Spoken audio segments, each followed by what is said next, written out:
அன்பானவர்களே, இந்த லெந்து நாட்களில் சிந்திக்க ஒரு சிறுகதை. அன்பான தேவன் என்ற தலைப்பில். கிறிஸ்தவ மார்க்கமே ஒரு அன்பின் மார்க்கம்தான். சபைகளும் சமுதாயமும் திருத்த முடியாத மக்களை ஆண்டவராகிய இயேசு கிறிஸ்துவின் அன்பின் சுவிசேஷம் மாற்றி அமைக்கிறது. இந்த அன்பின் மார்க்கம் நம் அன்பில் வளரவும் அன்பில் பூர்ணப்படவும் நமக்கு வழி செய்கிறது.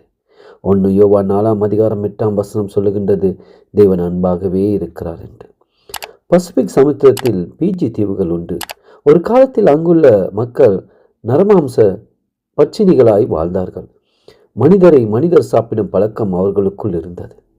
ஆங்கிலேய மிஷினரிகள் ஆண்டவராகிய இயேசு கிறிஸ்துவின் அன்பின் சுவிசேஷத்தை அங்கு சுமந்து சென்ற போது உடனே அவர்களை பிடித்து சாப்பிட்டு விடுவார்கள். அங்கு ஒரு ஜாதிக்கும் இன்னொரு ஜாதிக்கும் சண்டை ஏற்படும் என்றால் சண்டையின் மறிப்பவர்கள் எல்லாம் இழுத்து கொண்டு வந்து சமைத்து சாப்பிடுவது அவர்களது வழக்கம். அன்பு என்றால் என்னவென்று தெரியாத அந்த மக்களுக்கு சுவிசேஷம் சென்றபோது ஆண்டவராகிய இயேசு கிறிஸ்துவின் அன்பு அவர்களை முற்றிலும் மாற்றி அமைத்தது. மனிதரை கொல்லும் பழக்கத்தை விட்டார்கள். மனிதர்களை சாப்பிடும் பழக்கத்தை விட்டுவிட்டார்கள். இப்போது ஆண்டவராகிய இயேசு கிறிஸ்துவின் அன்பினால் நிரம்பி மற்றவர்களை நேசிக்கிறவர்களாய் இருக்கிறார்கள். கல்வாரியின் அன்பினால் உருகாத உள்ளம் ஒன்றும். தெய்வத்தாமே உங்களை ஒவ்வொரு ஆசீர்வதிப்பாராக.